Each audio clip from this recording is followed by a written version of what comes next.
Hey, what's going on, my friends? Kyle Regal back with part two. Part two today. It's Sunday.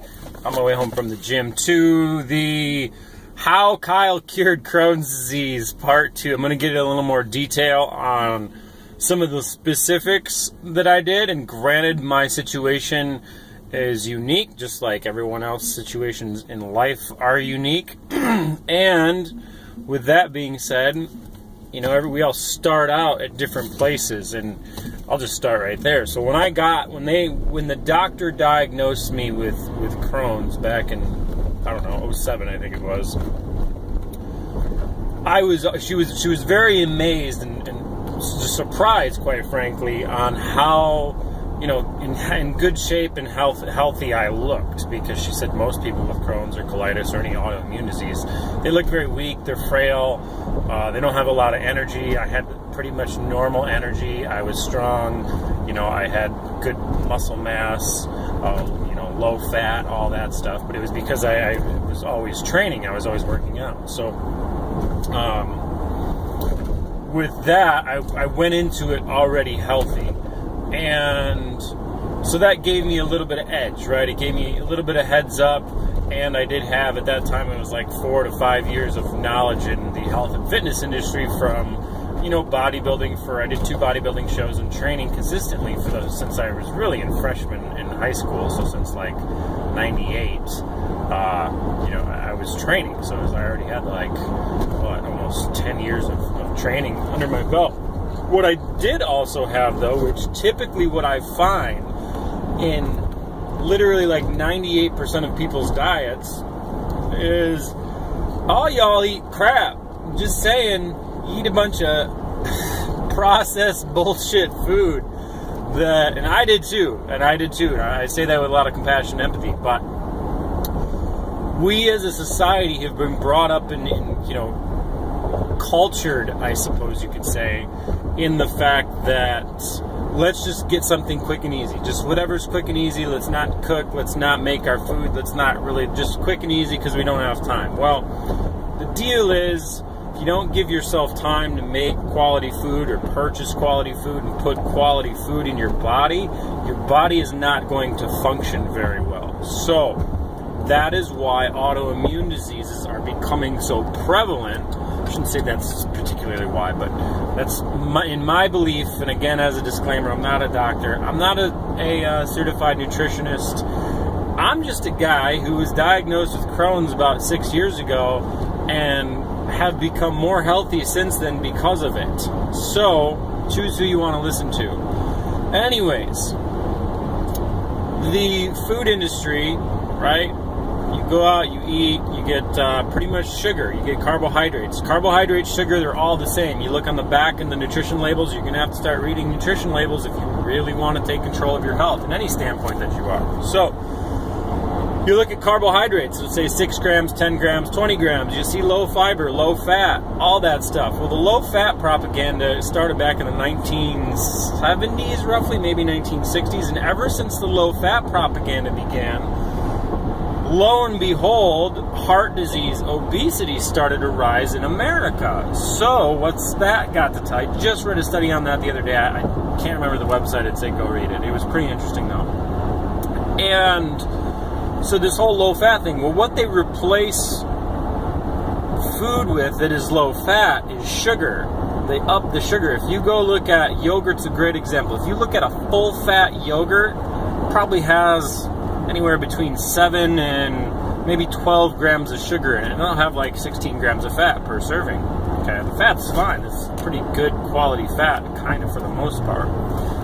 But then you look at a low-fat yogurt, you'll get like, I don't know, probably like 2 to 7 grams of fat, but then you get 20 to 30 grams of sugar.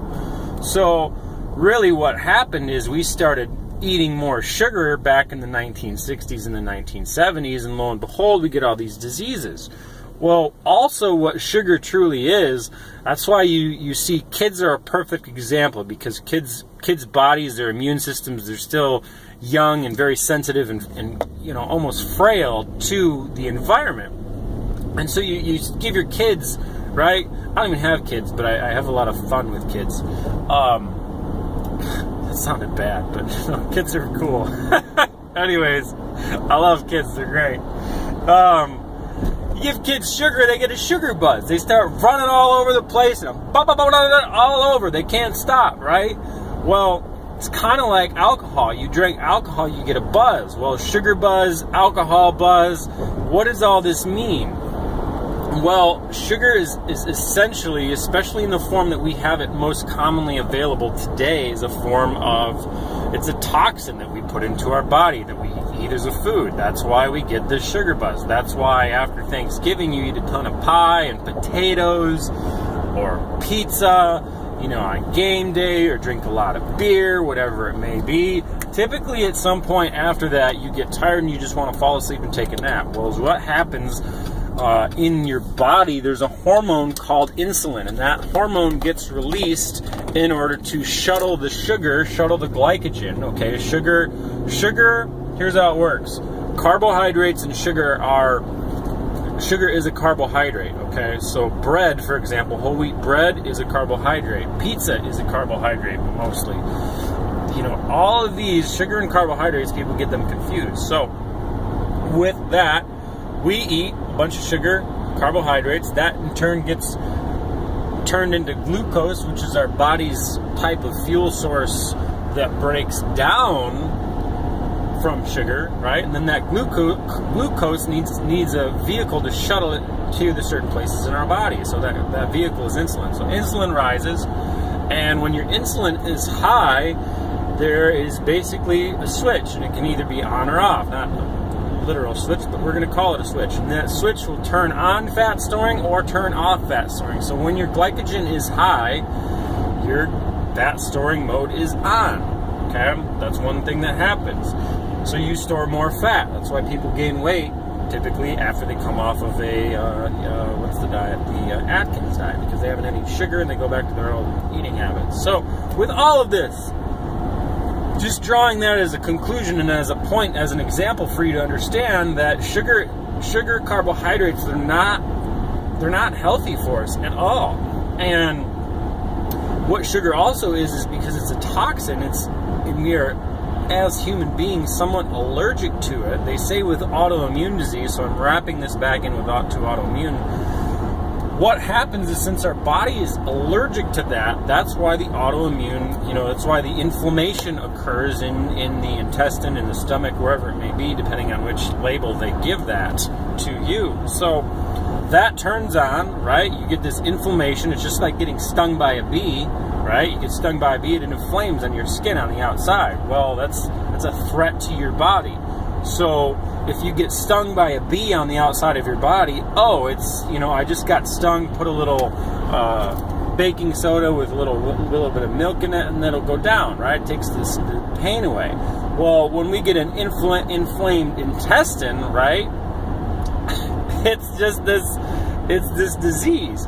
And it goes deeper than that. We all have the ability to have that. So genetically, as humans, right, we all have this gene in ourselves that can turn on this this response. So if you study the work of Dr. Bruce Lipton, genes do not control, how we look and who we are. There's a certain point they do, but especially with nutrition and diseases such, autoimmune disease, in my research and my experience, what controls the genes is the environment. So the environment is what you're putting inside of your body. You're eating all of this sugar, right? A sugar-laden diet, and therefore you're getting a lot of inflammation inside of your body. If you take people who have arthritis, or there's another thing, arthritis is a big one, and I don't know, let's just stay with arthritis. But if you take all their sugar out of their diet and start upping it with a lot of greens and vegetables and quality fats and proteins, their inflammation and the arthritis will go away. There's studies out there. Go check it out, read it. Anyways, the whole point of the matter is, through my journey, I'll wrap this up here, I just tested different foods. It was pizza, it was beer, it was liquor. I didn't drink. It was just a social drink around the weekends, but I tested this throughout this whole time.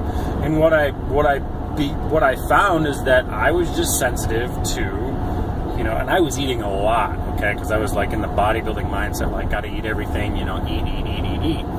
And I was eating a lot of processed carbohydrates, very little vegetables, eating good quality proteins for the most part, and decent fats, okay? So once I literally just changed my lifestyle around, I changed my whole entire lifestyle, and not overnight, okay, but I learned this because I didn't want to take medication, and I wanted to be healthier, so therefore I started eating more vegetables, more greens, more smoothies with green powder in it, you know, a lot of just organic-based natural foods. And literally ever since that was like 3 years ago, 4 years ago when I started that, everything is just getting so much better. And I still get better, and I still get better. So, take from this video the fact that, you know, healing necessarily won't happen overnight. I am shooting these videos in this little series. This is part 2, just to give you hope more than anything that it's possible to get through Crohn's, colitis, anything. And I understand too that many of you are in, you know, very dire situations and in painful situations, and you're going to have to take slower steps and move in a slower direction potentially, or faster, you know. Just use this as a resource to educate yourselves and know that it is possible to, you know, get through Crohn's, get through colitis, whatever it may be, and become healthier because of that. So, I'm out. Feel like I kind of rambled and ranted a lot on this, but hopefully you found some good value out of it. And until next time, tomorrow most likely, I'll catch you guys later. Peace and love. I'm out.